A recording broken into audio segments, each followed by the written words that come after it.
Hoje nós vamos ter a nossa penúltima aula desse semestre, na verdade é do curso, né? Nesse segundo período. Para quem quiser assistir às aulas, a gente entende que estão todas gravadas, né? Estão todas disponíveis no site da igreja, ou o site da igreja tem algum tipo de indicação para os vídeos, né? Hoje nós vamos falar sobre o juízo final e sobre o inferno. Toda vez que... Bom, vamos orar para começar então. Senhor, te agradecemos pelo dia de hoje, por estarmos aqui. Obrigado por cada irmão que está aqui. Abençoe aqueles que não podem estar. Abençoe os enfermos.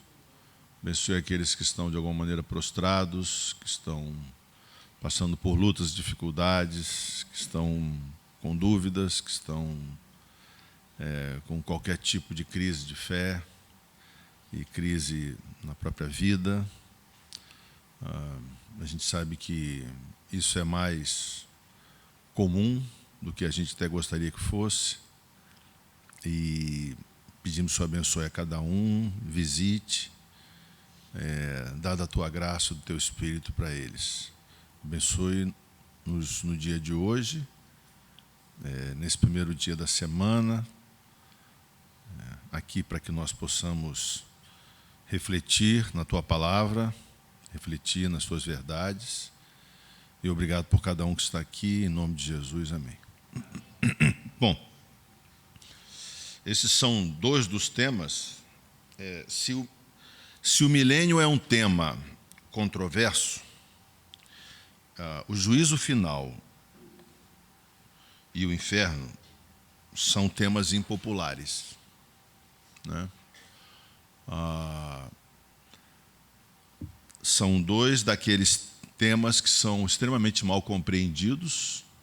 Alguns intérpretes e pregadores, principalmente do ambiente da internet, eles fazem uma leitura um tanto quanto humanista de tudo isso, né, desses dois temas, porque tem uma visão um tanto quanto negativa e por falta de compreensão bíblica, né? É bom que vocês entendam que mesmo que a gente faça 4, 5 anos de seminário e qualquer outra pós-graduação, especialização que você venha fazer, é preciso você estar diariamente voltando às Escrituras e reforçando a fé com a leitura, né? A leitura da Bíblia, a leitura de bons livros, para que você não seja influenciado pelos ventos de doutrinas que acontecem a todo tempo. Eu tenho a impressão, inclusive, que nós estamos num período de ciclone de doutrinas, porque o vento está muito forte, porque é tanto comentário e tanta proposta estranha, né, que chega a confundir a cabeça. Então é preciso estar bem firmado na leitura da palavra de Deus e na frequente leitura e releitura de bons textos, de boas teologias, de bons autores.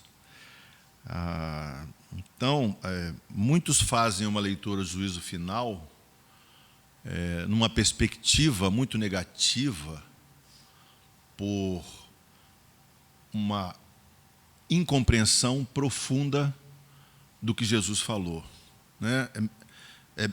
É uma visão meio dicotômica de que se Jesus é bom, se Deus é bom em todo o tempo, por que vai haver um juízo, um julgamento e o inferno? E eu diria, inclusive, que essa é uma das grandes questões para muitos, né? Que é compreender por que isso vai acontecer. Que convenhamos, pelo menos no que tange aquelas pessoas que nós amamos e queremos bem, ou as famosas, abre aspas, pessoas de bem ou do bem, né, que é uma expressão que a gente usa muito. Fulano é do bem. fulano é gente boa. Expressão muito brasileira, né? E a gente gostaria que todos estivessem no céu, que todos fossem estar com Jesus. Mas Deus vê de forma diferente. E, lamentavelmente, nós também temos um pouco de confusão e incompreensão em relação a isso. Eu já vi um grande, posso dizer grande porque ele é bem famoso nesse sentido, né? Desses pregadores aí, pastores que estão frequentes na internet, vi alguns dizer que um Deus que condena alguém ao inferno não é o Deus que ele acredita. E aí utiliza algumas palavras de Jesus isoladas sem entender outras palavras de Jesus, porque o inferno e o juízo final está entre os temas mais abordados por Jesus, né?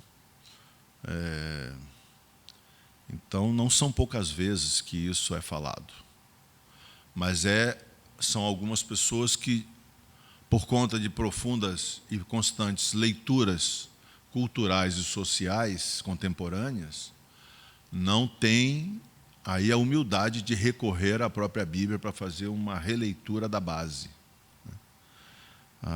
Então, esses são dois temas extremamente complexos. Eu queria fazer uma leitura para vocês antes de um testemunho. Eu recebo mensalmente essa revista Portas Abertas e procuro ler sempre que recebo, porque ela mostra uma outra parte do cristianismo, uma outra região onde há cristãos que vive uma vida diferente da nossa, de perseguição e ameaças o tempo todo. E normalmente são comunidades, igrejas, né?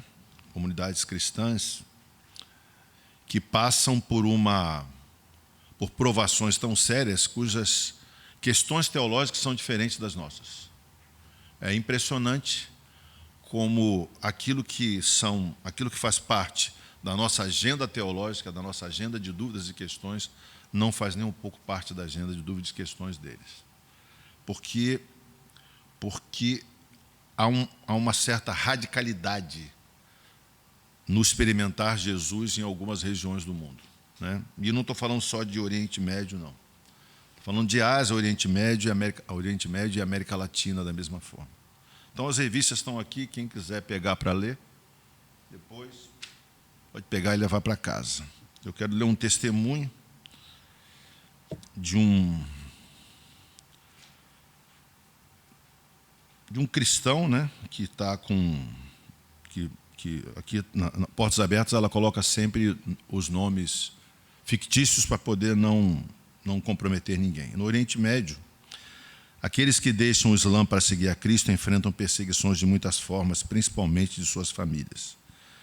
Eles são odiados, cuspidos, agredidos, insultados e presos. Apesar disso, o número de cristãos de origem muçulmana cresce na região. Segundo o pastor Imad, que também é um nome fictício, que atua com esse grupo no Iraque, de 10 a 20 pessoas se convertem todo mês. Além disso, uma pesquisa recente sugere que há mais de 1 milhão de cristãos que originalmente eram muçulmanos no país.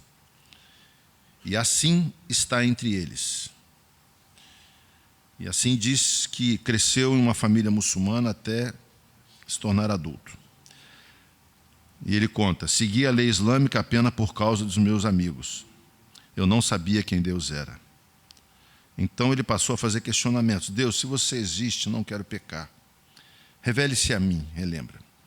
Mas nenhuma resposta veio, e assim achava que tinha encerrado as coisas com Deus, mas Deus ainda não havia finalizado o seu projeto com ele.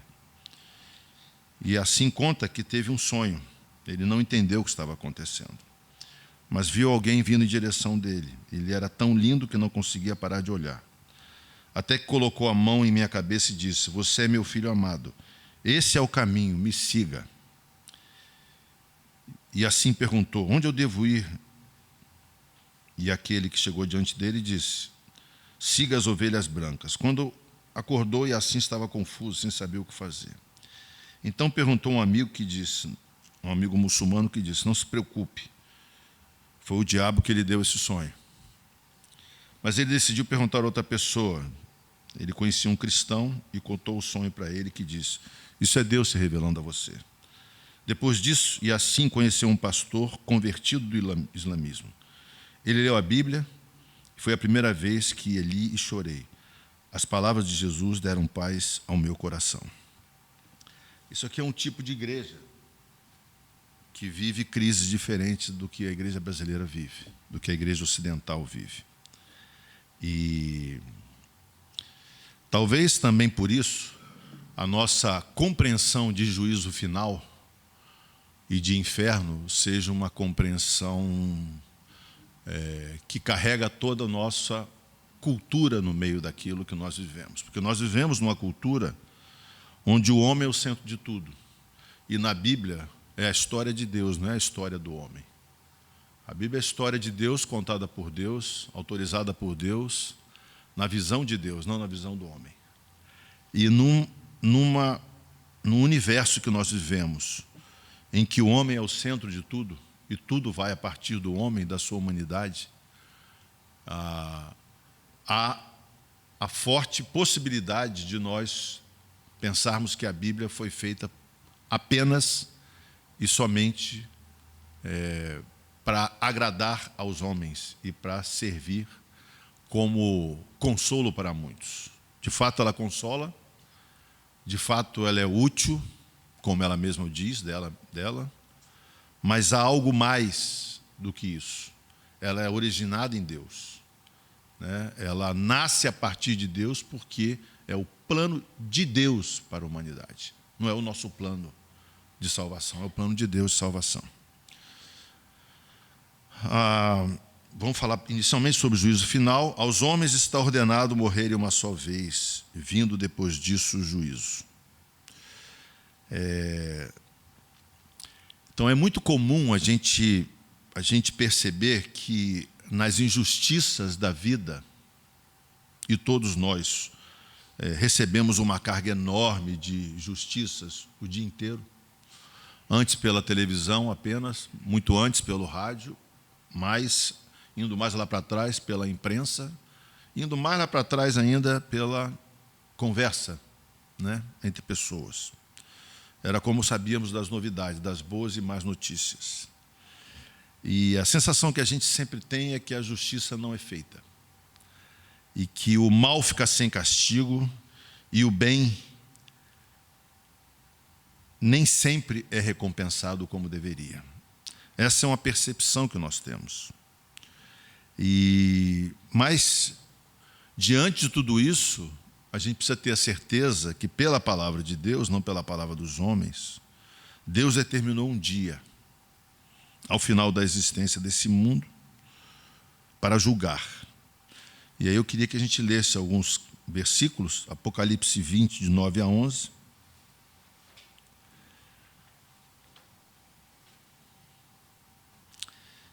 E alguém se prepara para ler Salmos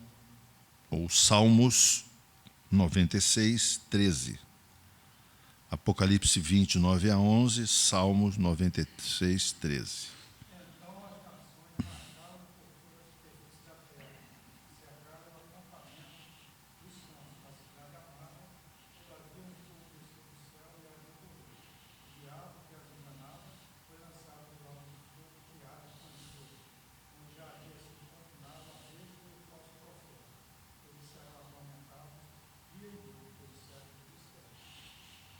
Salmos 96, 13. Na presença do Senhor, porque vem julgar a terra. Julgará o mundo com justiça e os povos, de acordo com a sua fidelidade. Então, ainda que a gente ache que no mundo em que vivemos, no momento em que vivemos, não há justiça, e há muitas vezes a sensação de que não há justiça, né? Pela Bíblia, vai acontecer um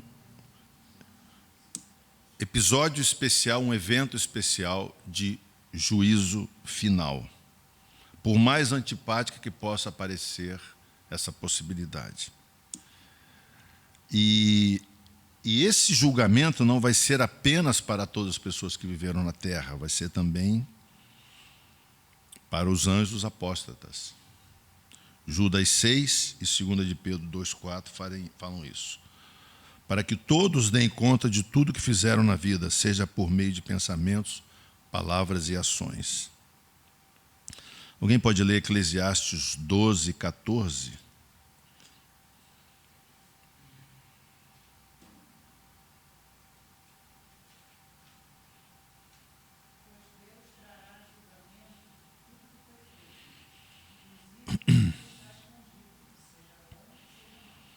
Um dos argumentos daqueles que dizem que um Deus que julga é um Deus sádico, porque essa é a exata palavra que alguns utilizam, é que isso tem muito a ver com a literatura hebraica e com a cultura hebraica, tem a ver com aquele tempo, a forma como se comunicava, e tem a ver com todos os outros sistemas religiosos que influenciaram de alguma vez os povos e nações ali no Oriente Próximo, né? Também conhecido como Oriente Médio, ali próximo. Então, mas nós podemos ver em variados textos que, inclusive do Novo Testamento, como Atos 17, 31, Romanos 2, 5 e 6, Mateus 10, 15, 2 de Coríntios 5, 10, Romanos 14, 10 e 12, que, além de tantos outros textos, que estão todos relacionados na apostila, que essa é uma palavra definitiva não apenas do Antigo Testamento ou de um período histórico da religião judaica, mas ela vem através de palavras de Jesus, de Paulo, de João, e mesmo em Atos, de Lucas. Então, e que às vezes narra referente a um dos apóstolos falando. Então, havia uma clara consciência de que haveria o juízo final. Mas, apesar disso, alguns continuam defendendo a ideia de que isso tudo não é, que isso é uma teologia arcaica, que isso é uma visão arcaica, que há uma má interpretação do que está escrito. Deus é santo, justo, soberano, tão infinitamente quanto são seu amor e misericórdia. Aqui, também é interessante perceber que é a incompreensão da possibilidade de um Deus tão grande, que é diferente da nossa capacidade de construir um Deus. Para mim, uma das coisas, depois de tanta leitura ao longo da vida, uma das coisas que me impressiona é perceber que Deus tem uma grandeza tamanha, uma soberania tamanha, que ele não poderia ter sido uma invenção humana. Na década de 80, não sei quem de vocês aqui lembra de um livro, ficou bem conhecido, né? Publicado pela editora Vida, se eu não me engano, Seu Deus é Pequeno Demais. Na mesma época, a editora Betânia publicou um livro chamado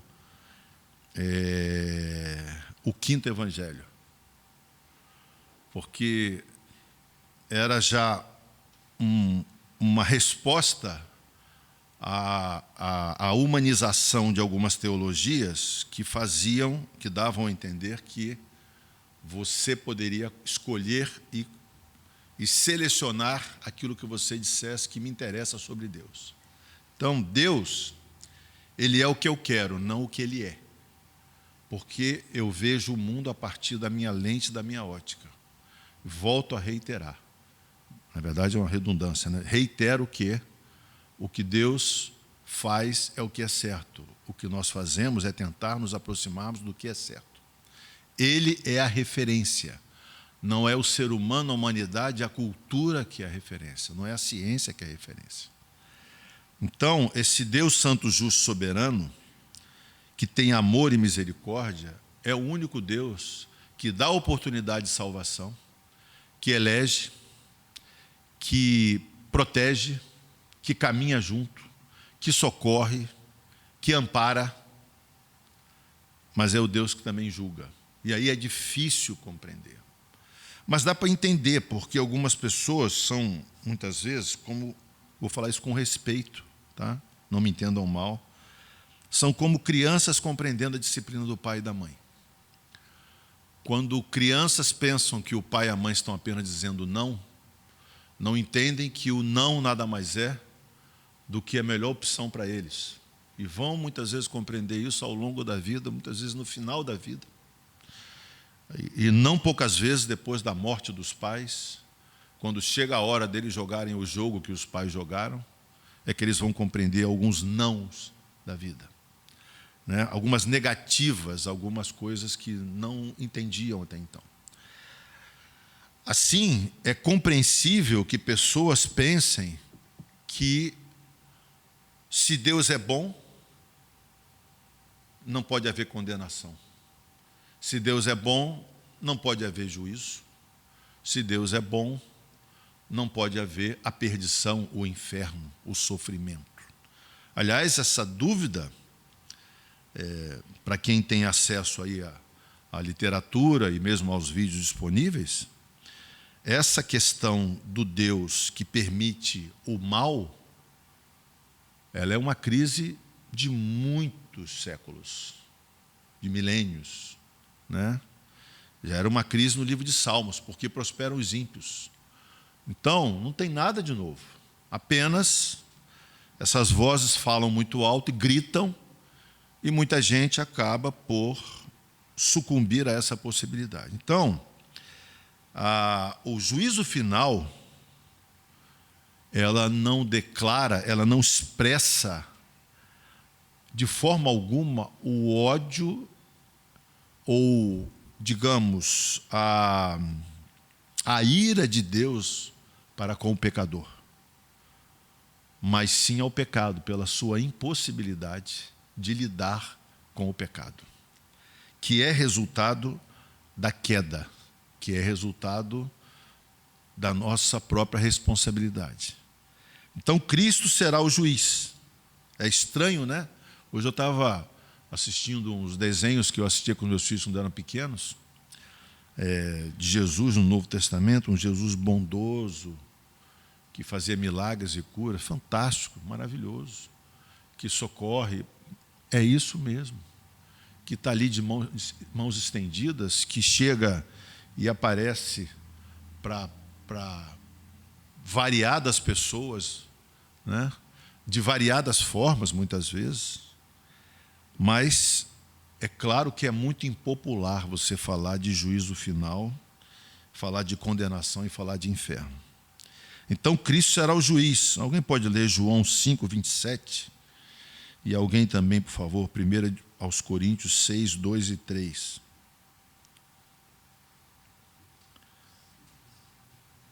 João 5, 27, 1 aos Coríntios 6, 2 e 3. Que lhe deu autoridade para julgar, porque ele é o Filho do homem. 1 aos Coríntios 6, 2 e 3.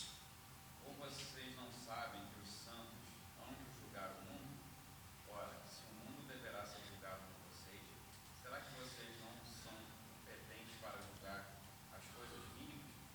Por acaso vocês não sabem que havemos de julgar os próprios anjos? Quanto mais as coisas dessa vida. Vejam vocês que Cristo será o juiz e os santos farão parte de todo esse julgamento. Os santos, que para quem já leu o Apocalipse, e nós lemos algumas vezes aqui textos que mostravam com clareza todo o sofrimento dos santos, toda a perseguição dos santos, tudo aquilo pelo qual eles passaram para nós chegarmos onde chegamos hoje, para termos o privilégio de ter aproximadamente 10 ou mais versões da Bíblia, em todo tipo de formato diferenciado, todo tipo de linguagem aqui no Ocidente. Alguém pagou um preço por tudo isso. Mas vejam que o Cristo bacana, gente boa, o Cristo nosso, desculpa a expressão, né, mas parece o coleguinha, né, o amiguinho, ele também é o Cristo juiz. Também todos os homens serão julgados, assim como os anjos maus, foi o que nós vimos, né? Romanos 14, 10 reforça isso. Alguém pode ler, por favor?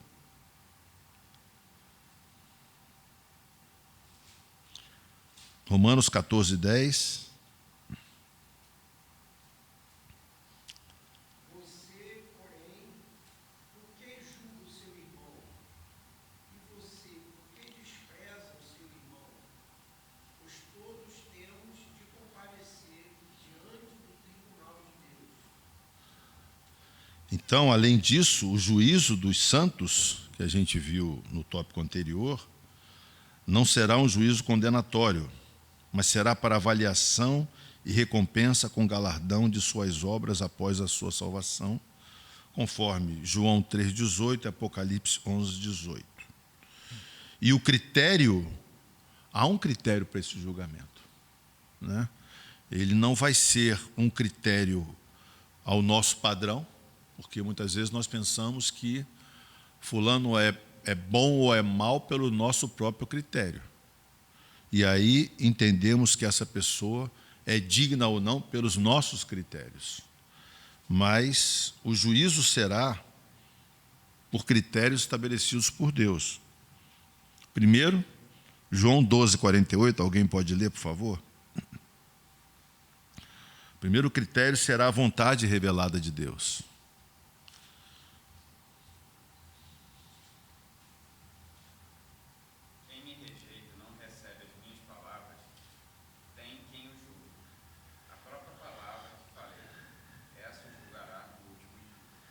Então, além disso, além da própria palavra que está aí, e olha, entendam que é a palavra de Deus e é tudo aquilo que se fala sobre a palavra de Deus, desde que seja de fato da palavra de Deus, não da palavra de homens. Além disso, o outro critério é a graça de Cristo, Efésios 2, 8. Alguém pode ler, por favor?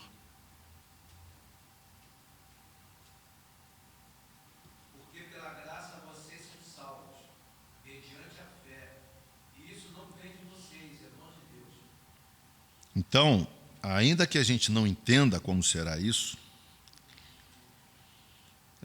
o que se percebe na leitura de textos bíblicos variados, que vocês têm aí na apostila também, é que haverá diferenciação em castigo ou recompensa, né? Para aqueles que, para todos nós, quando formos passar pelo julgamento. Apocalipse 11, 18. Alguém pode ler, por favor? Apocalipse 11, 18. E também Apocalipse 22, 12. Na verdade, as nações enfureceram. Chegou, porém, a tua ira e o tempo determinado para serem julgados os mortos, para se dar o galardão aos teus servos, os profetas, aos santos e aos que temem o teu nome, tanto aos pequenos como aos grandes, e para destruíres os que destroem a terra. Então, é muito claro na Bíblia que todos vão passar por julgamento e juízo. Todas as celebridades, todos os poderosos, todos os famosos, todos os bispos, todos os papas evangélicos, todos os bispos evangélicos também, todos em todo o tempo vão passar pelo juízo. E após o juízo, novos céus e nova terra se farão para a habitação eterna dos santos com Deus, bem como, eternamente no lago de fogo, o inferno, Satanás, seus anjos e os homens condenados haverão de perecer. Alguém pode ler Apocalipse 20, 14 e 15?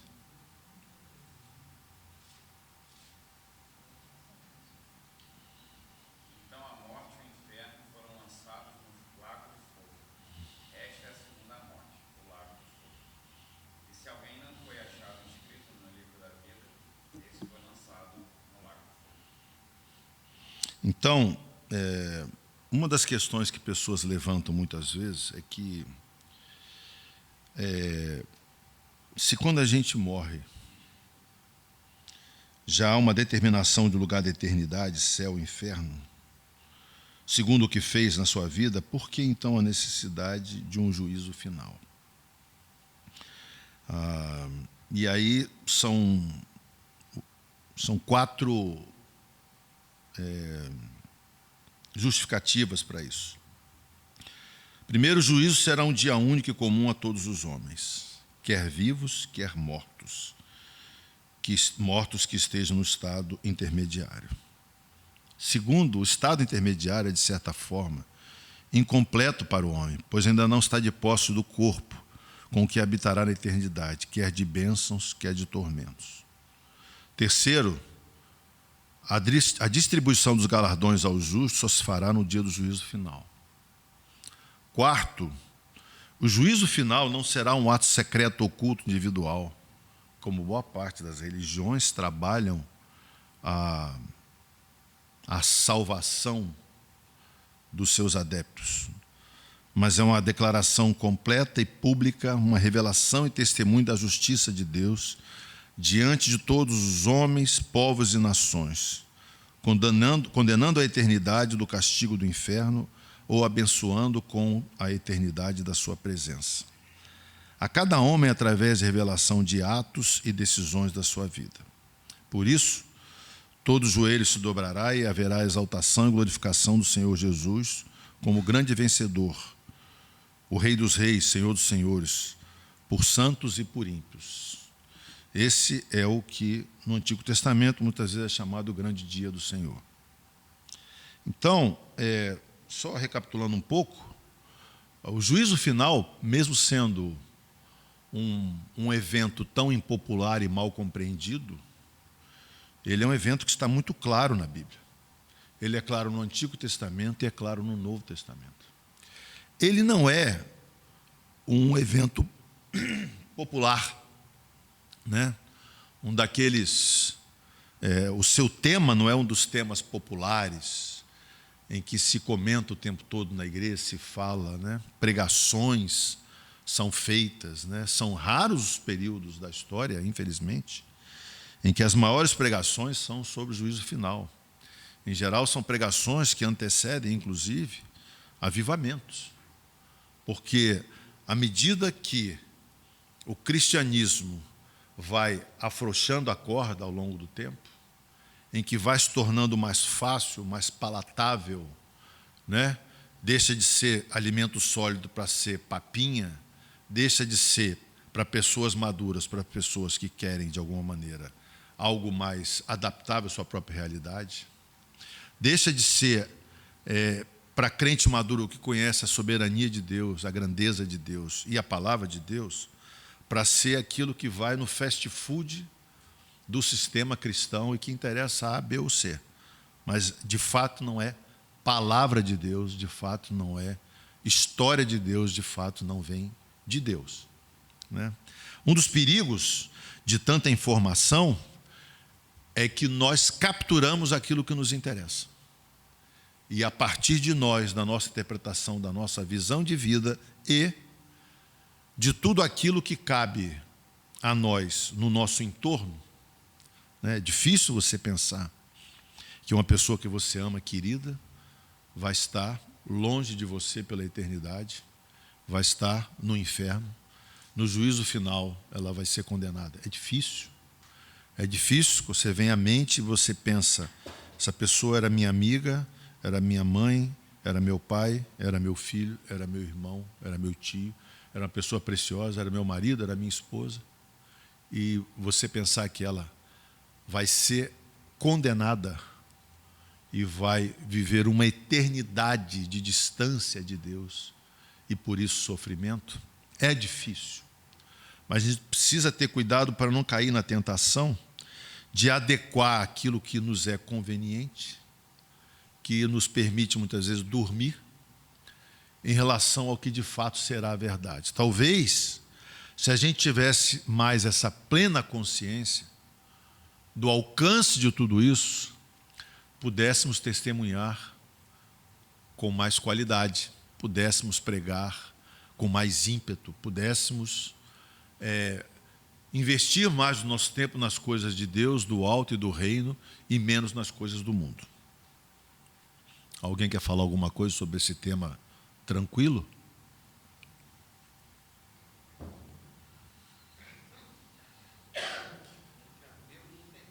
Hã? Não tem. Bom, vou adiante para apertar um pouquinho mais para falar um pouco sobre o inferno. Surpreendentemente, há uns 20 anos atrás ou mais, saíram livros que foram best-sellers. A Divina Revelação do Inferno e a Divina Revelação do Céu. E, para minha surpresa, a Divina Revelação do Inferno me deu muito mais do que a Divina Revelação do Céu. Eu, obviamente, como editor, pensei, não, a Divina Revelação do Céu vai ser... Porque é o seguinte, eu estou querendo ler para onde eu vou, né? Ou pelo menos eu espero estar lá. Mas a Divina Revelação do Inferno vendeu quase 10 vezes mais. Talvez porque as pessoas tenham mais preocupação e medo do inferno do que cristãos que deveriam. Porque eu imagino que um livro desse, vendido em livrarias evangélicas, você ainda não tinha a Amazon naquele tempo, nem as vendas online, eram evangélicos que compravam, né? Você não ia achar um livro desse no supermercado, no aeroporto e tal. Mas também mostra um pouco de todo o imaginário nacional em relação ao inferno, que vem carregado de religião popular, né? Assim como o diabo é representado popularmente, o céu é representado popularmente, o céu é representado como um lugar, aquela redinha lá meio que no Nordeste, uma aguinha de coco, né? Você pode comer à vontade, porque não vai ter mais glicemia, não vai ter mais pressão alta, Ângelo não vai precisar mais atender, e tantos outros médicos lá, realmente vai ser um tempo melhor, tão tranquilo que chega a ser quase chato, né? Às vezes eu vejo algumas descrições do céu que dá a sensação que vai ser realmente um lugar, como diz em inglês, boring, né? que é aquele negócio chatinho, que você gosta no primeiro ano, depois, Senhor, aqui está muito parado, sabe aquela coisa? E precisava de um pouco de agitação nesse céu, né? Então, já o inferno, no Brasil, principalmente no imaginário popular, é o lugar onde vão estar algumas celebridades bonitas, as mulheres bonitas, né? Vão estar algumas personalidades, vários políticos, na opinião da maioria, imagino, pelo menos, né? Que aquilo ali é um lugar em que você já condena e coloca aquele que você gostaria que estivesse lá. Aí você diz, esse aí vai estar lá. Esse merece estar lá. Esse fez tudo para estar lá. Felizmente, Deus não pensa como a gente, né? E o inferno, ele não é exatamente o que a cultura popular diz. Eu diria a você que tem muito pouco do que a cultura popular diz, né? Aquela ideia de que o sofrimento é pelo fogo queimando a sua pele, né? Porque você vê algumas representações desse tipo, né? São realmente muito infanto-juvenis, e muita gente acaba tendo essa coisa na cabeça de ser um lugar mais ativo, animado, com todas as suas peculiaridades, né? No livro de Jonathan Edwards, a pregação dele, Pecadores nas Mãos De um Deus irado. na pregação ele diz que nós estamos suspensos por uma tênue linha sobre um mar de enxofre. Nunca mais me esqueço desse livro. Essa foi uma das pregações mais famosas sobre o inferno, sobre a ira de Deus, o juízo de Deus, e ela é parte da história de avivamento, inclusive, decorrente daquele momento e daquilo que ele pregava. Jonathan Edwards, que foi considerado um dos homens mais inteligentes da história dos Estados Unidos, né? Se eu não estou enganado, ele foi diretor da Universidade de Yale, inclusive, no seu tempo. Bom, Mateus 25, 41. Então o rei também dirá aos que estiverem à sua esquerda: afastem-se de mim, malditos, para o fogo eterno, preparado para o diabo e seus anjos. Sim, para surpresa de muitos haverá juízo final e inferno. Pela eternidade, para os maus. A Bíblia é abundante e pródiga em textos, como vimos anteriormente a esse respeito. É difícil pensarmos apenas com piedade, misericórdia e justiça, como se fosse uma qualidade nossa, porque nós temos pena de todos, e Deus não. É como se Deus se agradasse do perdido, né? Por isso, tantas oportunidades de arrependimento, tantos profetas, tantas mensagens, tantas revelações. Revelação natural, em que você vê uma flor e fala, isso tem que ser de um Criador. O nascimento de um bebê que você fala, que coisa fantástica. Né? As experiências que algumas pessoas passam de cura, de ressurgir a própria vida, de recuperação, de conversão, de mudança de mente, de coração, que você fala, não é possível, essa não é a mesma pessoa que eu conheci. Ela é outra pessoa. Trocaram o HD dela, o sistema operacional, ela é outra pessoa. Tudo isso é belíssimo. E Deus faz tudo isso. Mas a gente não pode tirar da mente a ideia que esse mesmo Deus que faz tudo isso também é capaz de punir, de julgar e de punir. É bem verdade que se dependesse de nós, pelo nosso curto alcance, assim como uma criança tem curto alcance, curta possibilidade, limitada possibilidade de compreender as questões mais profundas da vida, né? Talvez para nós fosse ideal dizer, Senhor, no final deixa todo mundo passar aí nessa prova, porque é todo mundo muito fraco, é todo mundo muito volátil, o ser humano é isso mesmo. Por favor, deixa todo mundo passar. Quem viu aquele filme Todo-Poderoso, com Jim Carrey, deve lembrar que ele ficou agindo como Deus por um tempo, porque ele foi fazer lá questionamentos, como um bom homem ocidental, foi fazer questionamentos a Deus. Deus falou, então tá bom, fica na sua mão aí por um tempo, vamos resolver essa questão. E aí quem lembra do filme vai ver que houve uma série de episódios muito cômicos, engraçados, em que ele no final fala, Deus, por favor, volta, porque esse negócio é pesado demais para mim. Né? E também isso faz parte de uma perspectiva filosófica um pouco mais ampla sobre a vida.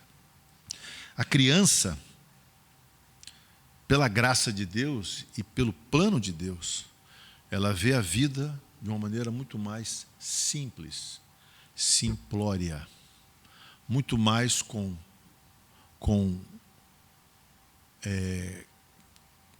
uma perspectiva de é isso ou é isso.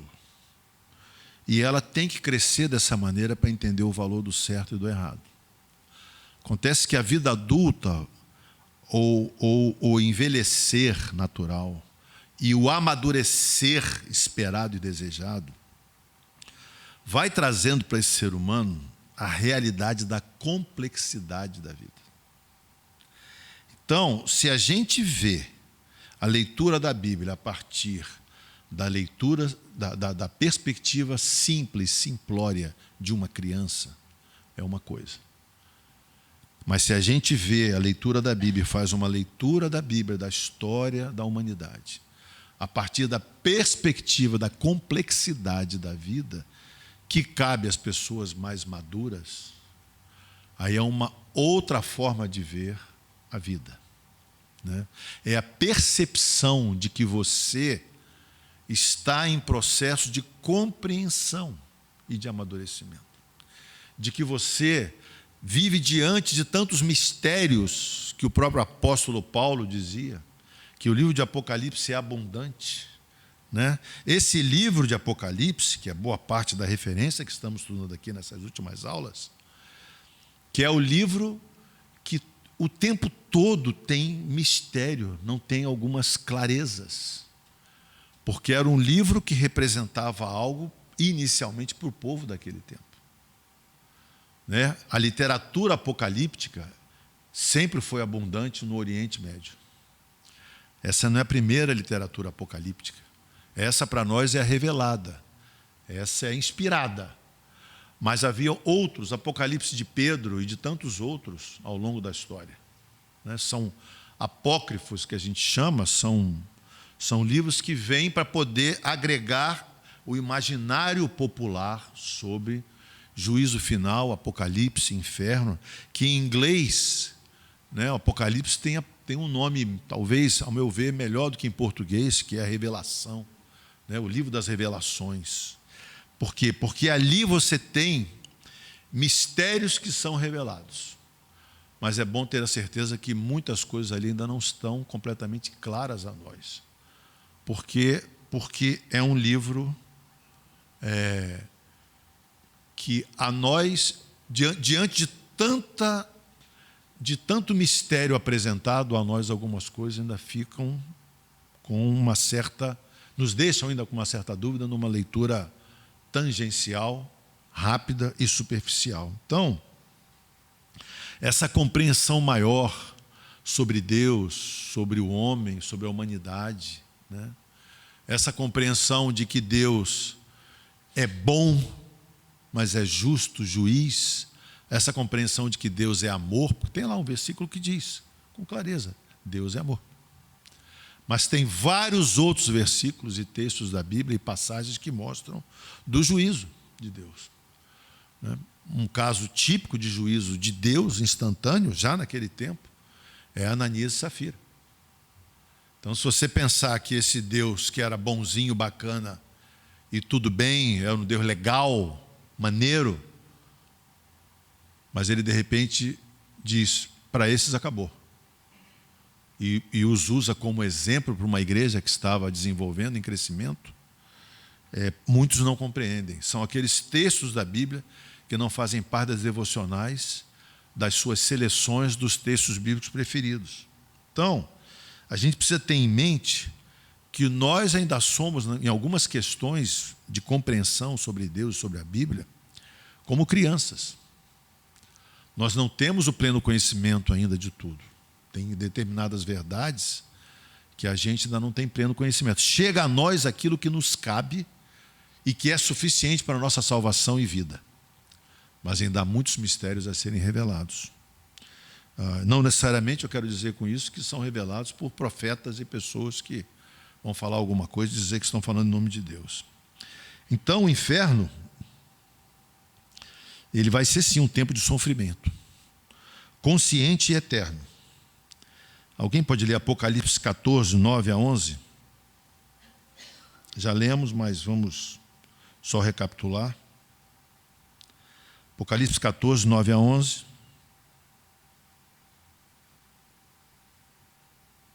Seguiu-se a estes outro anjo, terceiro, dizendo com voz forte: se alguém adora a besta e a sua imagem, e recebe a sua marca na testa ou na mão, também esse beberá do vinho do furor de Deus, preparado sem mistura no cálice da sua ira, e será atormentado por fogo e enxofre diante dos santos anjos na presença do Cordeiro. A fumaça do seu tormento sobe para todo sempre. Os adoradores da besta e da sua imagem, quem quer que receba a marca do nome da besta, não tem descanso algum, nem de dia, nem de noite. Um tempo de sofrimento consciente e eterno. O inferno não é apenas um estado ou condição. Segundo os textos bíblicos relatados aqui na apostila, mais especificamente, a gente pode ler a segunda epístola de Pedro 2,4, é um lugar determinado. Alguém pode ler? Segunda epístola de Pedro 2,4. Pois Deus não poupou anjos quando pecaram, mas lançando-os no inferno, prendeu-os com correntes de escuridão, reservando-os para o juízo. Vejam vocês que aqui é Pedro falando também sob juízo.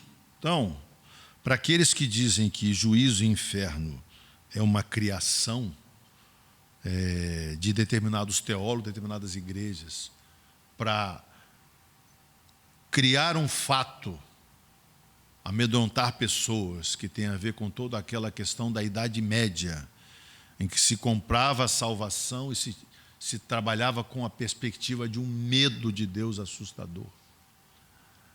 Para quem diz que são elucubrações e invenções do mercado religioso, são vários os textos que são claros, e não é de um apóstolo, não é apenas do Antigo Testamento, não é apenas de alguns autores do Antigo Testamento ou do Novo Testamento, mas praticamente todos fecham com uma questão que muitos preferem não encarar, porque não conseguem fechar a conta na cabeça deles, né? Então, diante disso, você tem duas questões que são muito fortes, que têm nome de batismo, as duas, né?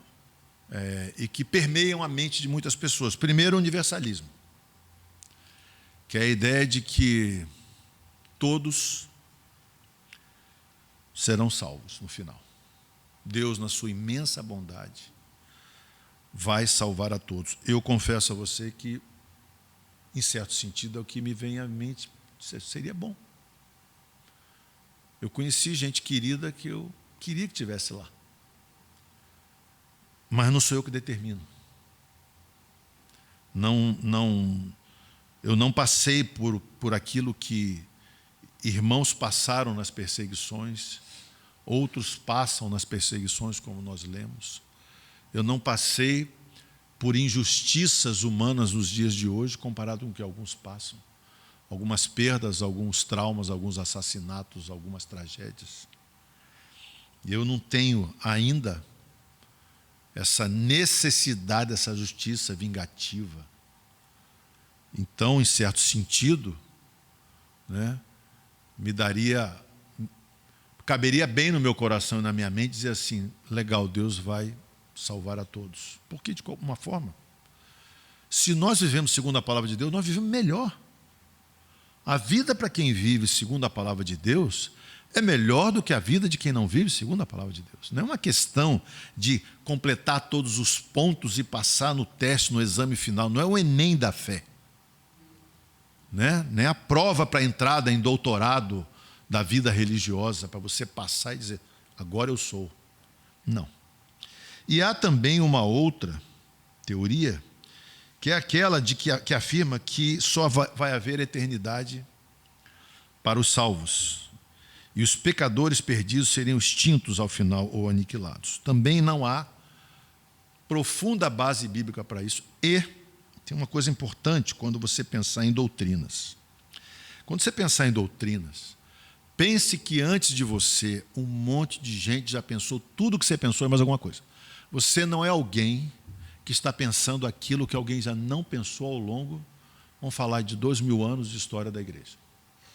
Então, não pense você que você entrou com uma dúvida que ninguém teve. Paulo teve várias. Ó profundidade das riquezas, tanto da sabedoria como do conhecimento. E aí ele vai dizendo que ele tinha dificuldade de compreender certas coisas, Jó tinha dificuldade de compreender certas coisas. O tempo todo você vê na Bíblia dificuldades de compreensão de determinadas coisas. Então, ao longo da história da igreja, muito já se teve de dúvida, já se expôs. Se tem uma pessoa questionada na história, e você fala em bullying, é Deus. Se tem alguém que já foi zombado, criticado, aliás, eu diria a você que nem mesmo os políticos são tão criticados quanto Deus, que é criticado o tempo todo, em todo momento. Felizmente, ele não tem problema de autoestima, mas ele é imensamente criticado, e foi criticado a vida inteira, levou culpa de um monte de ações humanas, né? De atitudes, de reações, de maldades humanas. Então, essas duas teorias, porque você não tem teologia para dar um argumento para isso consistente, de universalismo e aniquilacionismo, elas circulam por aí, mas elas não fazem parte da tradição cristã reformada, que é aquela que nós acreditamos. Já indo para o final, praticamente todos os teólogos liberais de nosso tempo, por um ou por outro motivo, negam a total veracidade da Bíblia e a sua canonicidade, descrendo completamente do inferno e do castigo eterno. Muito em razão daquilo que eu falei, dos seus conceitos humanos sobre justiça, misericórdia e amor, serem o padrão para avaliarem e julgarem aquilo que Deus faz e como Ele faz. O homem é a medida de todas as coisas. É o padrão de muitos. O nosso padrão é que Deus é a medida de todas as coisas. E Jesus Cristo reinará para sempre. Então, esse é o padrão de todas as coisas. Deus também não se alegra com a morte do ímpio. É preciso ter isso em mente, não há alegria na morte do ímpio. Por isso, tanto tempo, tanto apelo, tanta oferta, tanta graça e tanta liberdade. Alguém pode ler Apocalipse 19, de 1 a 3?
Ele está sentado no trono, não nós. Não há nenhum filósofo, nenhum sociólogo, nenhum teólogo que esteja sentado no trono. De fato, o horror e a dor que nos despertam a realidade do inferno e do juízo devem servir para nós, sim, como motivação forte e adicional para a tarefa de evangelização e de testemunho também. D.I. Packer diz que é realmente uma compaixão pela humanidade o fato de Deus ser tão explícito na Bíblia acerca do inferno.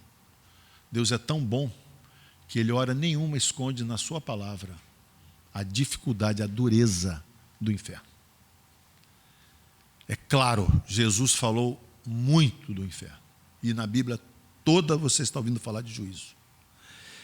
E na Bíblia toda você está vendo consequências do pecado, que são aqui na terra, mas que se aprofundam na vida além. Então, não podemos dizer que não fomos alertados. Todos foram alertados. Antes que toque o segundo, alguém quer falar alguma coisa? Ângelo, quer falar alguma coisa? Eu te confesso que esse tema, para mim, é muito difícil. Para mim também. É um tema assim, que entra fácil na minha cabeça. Parabéns pela aula. Detonou na minha cabeça. Mas eu te confesso que é difícil porque, assim, em última análise, você acaba, e aí, para mim, o grande risco, o grande medo, você acaba transferindo para o homem essa definição do inferno e céu. E eu fico com medo danado dessa coisa do tipo, está na minha mão, eu decidi se é só inferno. Quando eu parto do princípio que é assim, quem é merecedor de alguma coisa? É por isso que não está na sua mão. É por isso que não está na minha mão. Está na graça de Deus. A palavra revelada, ela diz o que é. E a graça de Deus é que vai trabalhar em você aquilo que é para ser feito. Por isso, com o seu próprio esforço, você não vai chegar a lugar nenhum. Ninguém vai chegar a lugar nenhum. Por isso que a gente precisa depender da graça de Deus, da misericórdia de Deus. Por quê? Só que uns aceitam a misericórdia de Deus e outros não aceitam. Uns querem, outros não querem. Como é que seria a convivência? Vamos aqui pensar um pouco para além do que está escrito aqui. Como é que seria alguém conviver com Deus e com os santos pela eternidade, enquanto estava na terra pensando totalmente o contrário de tudo aquilo que está sendo vivenciado, experimentado ali? O céu vai ser um inferno para quem não queria ir para o céu. Pois é. E o inferno vai ser o céu para quem não queria ir para o céu. Porque, de verdade, por exemplo, eu tenho 60 anos. Ao longo Está novo ainda, cara. Depois que eu fiz 59, o cara com 60 está novinho. Mas assim, eu já passei por alguns infernos. E boa parte dos infernos que eu passei na minha vida, ao longo desses 60 anos, foi eu que provoquei. Foi medida, querendo ou não, fui eu que causei determinado tipo de escolha. E aí eu penso assim, de repente o inferno realmente é uma consequência daquilo que você. E é essencialmente a distância de Deus, porque ao inferno é a distância, a ausência de Deus, a ausência de tudo de bom que Ele nos traz, porque nós somos feitos à imagem e semelhança de Deus, e nós retornamos para Ele. Alguns não retornam, não querem retornar. Alguns sequer aceitam que Ele existe. Alguns, mesmo com tudo que está revelado, não conseguem ver essa graça e essa compreensão. Então,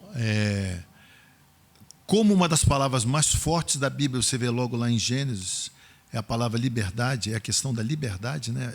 É o conceito de liberdade. Como esse é um conceito que está muito claro na Bíblia o tempo todo, em que você não é um robô, você não é manipulado, e isso é um conceito difícil para a sociedade. Veja que os nossos sistemas políticos não gostam desse conceito. Se tem um sujeito perigoso, é o sujeito que acredita na liberdade. Vira subversivo. Então, se esse conceito é difícil para a humanidade, é difícil para os líderes, é difícil para os nossos pares, é você permitir que eu faça as minhas escolhas e decisões, mas eu tenho que ter consequências em relação a ela. Então, se isso é uma graça dada por Deus, já é sinal de que tem algo de especial em tudo aquilo que você tem. E muitos não conseguem ver dessa maneira. Por quê? Porque vem a partir do ser humano no trono. Para nós, quem está no trono é Deus. Para eles, quem está no trono são eles. Então, toda a perspectiva de vida é através deles e do que eles pensam. E muitas vezes a conta não fecha nem para eles. Mas mesmo assim há forte insistência. Para quê? Porque aí você tem toda a questão egocêntrica do ser humano. Então, né, e outra coisa, né? Você pode reparar, em geral não são preocupados com a humanidade. São preocupações com aqueles que eles querem bem. Essa perspectiva soteriológica aí, um tanto quanto aberta, ela tange primeiramente a quem eles querem bem, né? Mas eu acho sim preocupante alguém trazer novas doutrinas depois de 2000 anos de tantas doutrinas e tanto esclarecimento, doutrinas pelas quais, sistema pelo qual muitos morreram, não sofreram bullying só, morreram, e morreram de forma drástica. Vocês devem ter ouvido quando eu falei o que alguém que se converte no mundo muçulmano sente e passa. O que é ser um refugiado do seu próprio país. O que é não ter direito à sua própria terra. O que é ser humilhado publicamente e afetar toda a sua família. Se você ouvir o que está sendo feito na Índia hoje em dia, é só você ver, inclusive tem coisas acontecendo. Na Nigéria, acabaram de queimar algumas igrejas, escolas católicas. É o tempo todo acontecendo. É o povo religioso mais perseguido do mundo, é o cristão. Por quê? Porque nós trazemos uma mensagem de salvação contracultural. E uma das essências da nossa mensagem É a liberdade, porque nós somos aqueles que dizem: o ser humano tem dignidade intrínseca, porque ele é feito à imagem e semelhança de Deus, não de A, B, C, D ou E, mas é de Deus. Ele não é uma cópia de fulano, ele é uma miniatura de Deus, ele é uma descendência de Deus, ele tem uma conexão profunda e graciosa com o Criador. Você quer maior elevação, louvor e apreço por alguém do que dizer: cara, você vem a partir de Deus, do Criador. Você não é um acaso. Você não compete com os animais. Você não compete com as bactérias. Você não compete com qualquer ser vivo. Você é criado à imagem e semelhança de Deus. Então isso é uma quebra de cultura, onde todos são iguais. Qualquer pele, cor, raça, qualquer opção. Nesse sentido, qualquer opção mesmo é imagem e semelhança de Deus. Vamos terminar? Semana que vem teremos a nossa última aula, professor Ângelo. Pode? Ângelo está aqui para responder.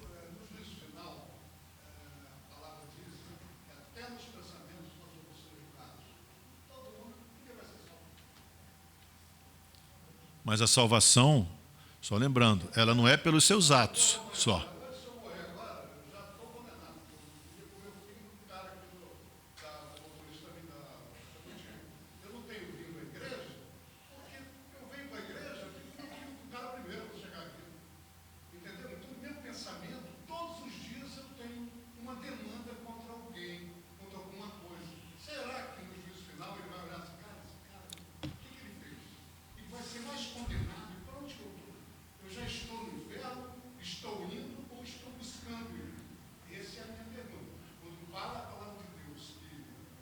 Só no pensamento nós vamos ser julgados. Quem aqui não tem um pensamento errado contra o cidadão, que acontece uma injustiça com alguém? Quem que não tem esse pensamento? Então nós já estamos julgados. Como é que vai ser isso lá? Morri agora. Meu querido, Como é que eu vou ter a minha salvação? meu querido, aqui é Ângelo. Tá tudo bom, meu querido? Você acaba de vivenciar para nós aqui, ao vivo e a cores, o drama de Isaías, capítulo 6, quando visualizou a pureza, a santidade de Deus e disse: ai de mim, porque estou perdido. É isso aí, o que você falou, para quem tem sensibilidade, tem exatamente esse pensamento. Só não pensa igual você quem não tem a dimensão do que é o pecado. Se você tiver a dimensão do que é o pecado, todos nós pensaremos exatamente iguais a você. E aí se aplica a graça que vem sobre nós e sem mérito algum diz: você é meu, eu te justifico, você está justificado. E justificados mediante a fé, temos paz com Deus. Entra no gozo do teu Senhor. Seja bem-vindo à presença do seu Pai. A graça é isso, é pegar alguém que não tem mérito nenhum, que já acorda de manhã pecando e sonha pecando e diz: você está justificado, entre agora para o céu, para a vida eterna com Deus. A graça cobre multidão de pecados. Então, só quem tem essa sensibilidade, essa capacidade de pensar o que você acabou de dizer, que pensa, é que é capaz de entender a graça. Quem transforma o pecado em algo banal não vai valorizar a cruz, o sangue e nem o perdão. Seja bem-vindo. O céu é lugar de gente assim, viu, meu irmão querido? Vamos estar juntos na eternidade dizendo como Deus é bom, como Ele pôde perdoar alguém tão ruim como eu. Irmãos, concluo aqui dizendo assim: uma aula de 40, 50 minutos é muito pouco para a gente lidar com questões tão profundas, tão eternas. Convido vocês ao que eu falo aqui desde a primeira aula: vá ao texto bíblico, vá à apostila, pegue os textos que estão relacionados e leiam. não se fiem no que Marcos Simas diz. Não se fiem no que Ângelo Davi Tellerman diz. Firme a tua fé, nem nos teus raciocínios, ideias e premissas, mas no que a palavra de Deus diz. É ali que reside a verdade. Ok? Senhor, obrigado por mais essa manhã, pela beleza, profundidade da tua palavra verdade. Guarda-nos, alimenta a nossa alma, esclarece o nosso coração, a nossa mente, aprofunda o nosso amor e as nossas convicções, na nossa esperança, que o Senhor esteja sempre alimentando nossas esperanças e nossas convicções. Abençoa esse domingo ainda, guarda-nos e abençoa aqueles que não puderam estar aqui, mas que alcançarão certamente essa aula por meio dos recursos da internet, do acesso que terão a essa aula. Em nome de Jesus, amém. Bom domingo para todos.